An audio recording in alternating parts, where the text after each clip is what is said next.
Hello, in this tutorial, we're going to talk about how to hold your crochet hook and control your yarn tension. There are primarily two methods to hold your crochet hook: the pencil grip and the knife grip.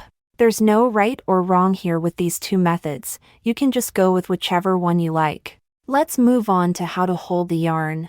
Next, I'll show you several common ways to wrap the yarn. You can follow along one by one and choose the one that feels the most comfortable and works best for you. First, let's make a slip knot and use it as our crochet project.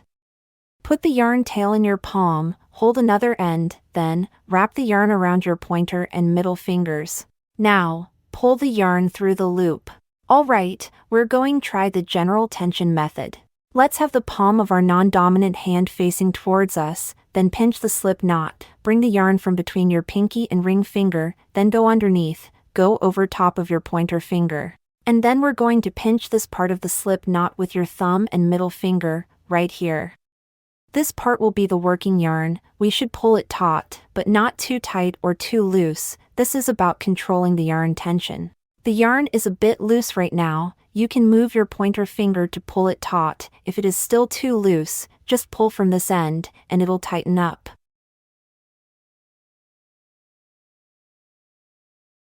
Let's work a few chain stitches to get the hang of this yarn wrapping method. Inset your hook into this loop, then slide your index finger back a bit to pull the yarn taut. Now keep the crochet hook's tip downward, rotate it around, then over the yarn. Now, we're going to pull it through this loop. When the hook's tip is close to the loop here, tilt the crochet hook a little downwards, just like this, then pull out.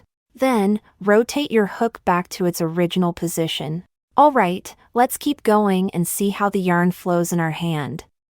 Besides, another thing to keep in mind is that make sure to keep pinching the stitch right under your crochet hook here, whether you're working on a chain, an amigurumi, or any other project. This helps your pointer finger to control the yarn tension. Okay, let's move on to a tighter tension method. First, have the palm of our non-dominant hand facing towards us, then wrap the yarn clockwise around your pinky. Now go over your ring finger and middle finger, then go underneath. Then, bring it over top of your pointer finger. Or you can hold the yarn like this, circle around pinky, then go underneath.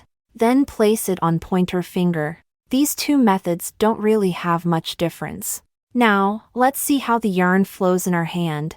We're going to pull it from this end. You can see that the yarn isn't as easy to pull now.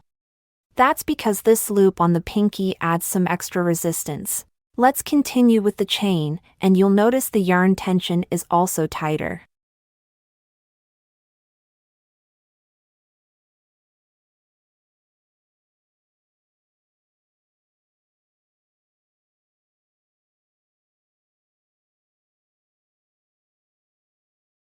Now, let's try a loose tension method.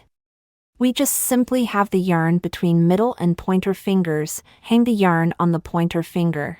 To maintain tension, just squeeze middle and pointer finger together. If you want to have more tension, you can hold the yarn with your ring finger and pinky, just like this. It will create more resistance.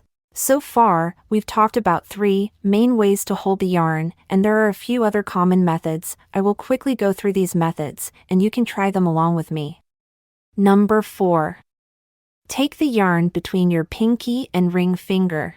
Then pull it through between your middle and ring finger. Next, pass it between your pointer and middle finger. Finally, bring the yarn over your pointer finger. Number 5. Wrap the yarn counterclockwise around your pointer finger. Number 6. Grab the yarn with your pointer finger. Alright, those are some common yarn wrapping methods.